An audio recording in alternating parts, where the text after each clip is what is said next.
ফেলে দেওয়া শুটকি দিয়ে যে এত মজার একটা রেসিপি তৈরি করা যায় সেটা আজকে আমি না করলেই বুঝতামই না।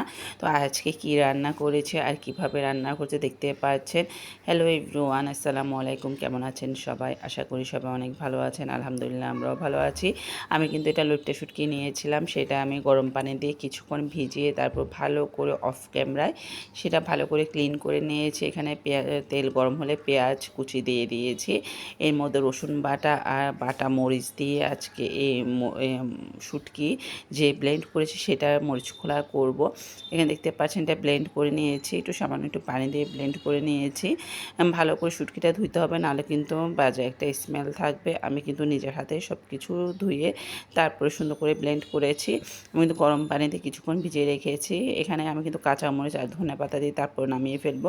এখানে আমি কিন্তু কোনো গুঁড়া মরিচে অ্যাড করিনি, আমি শুধু হলুদের গুঁড়া দিয়েছি আর কোনো মশলাই দিইনি, আর রসুন বাটা আর বাটা মরিচ দিয়েছি, আর কোনো কিছুই দিইনি, কারণ এটা অন্য কিছু দিলে এটা টেস্ট নষ্ট হয়ে যাবে।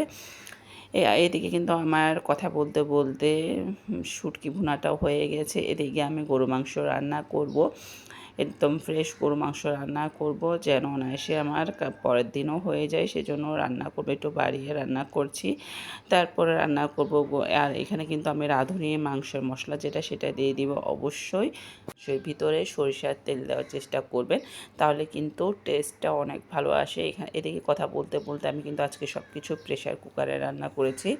অনেকটা লেট হয়ে গিয়েছিল, আসলে এতদিন বাসায় পানি ছিল না, আসলে তেমন একটা কাজ করা হয়নি, যার কারণে আজকে একটু সব ঘরে সব কিছু ক্লিন করেছি, ফ্যান মোছা অন্য কাজও করেছি যেন একদিনে সব কিছু করতে পারি, সেজন্য একটু রান্নাটাও লেট হয়ে গেছে। আমি কিন্তু সব কিছু প্রেশার কুকারে রান্না করেছিলাম, আসলে সবগুলো ভিডিও করলে ভিডিওটা অনেক লং হয়ে যাবে।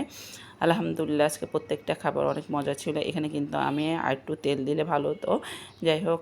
এখানে গরু মাংস ফাইনাল লুকটা দেখতে পাচ্ছেন। এখানে আমার ছেলের জন্য চিকেন ছিল, আসলে চিকেনটা গতকালকে রান্না করেছিলাম। তো আমার ভিডিওটি কেমন হয়েছে অবশ্যই কমেন্টে জানাবেন। সবাই ভালো থাকবেন, সুস্থ থাকবেন, আমার ভিডিওগুলো শেয়ার করে দিবেন। আসসালামু আলাইকুম।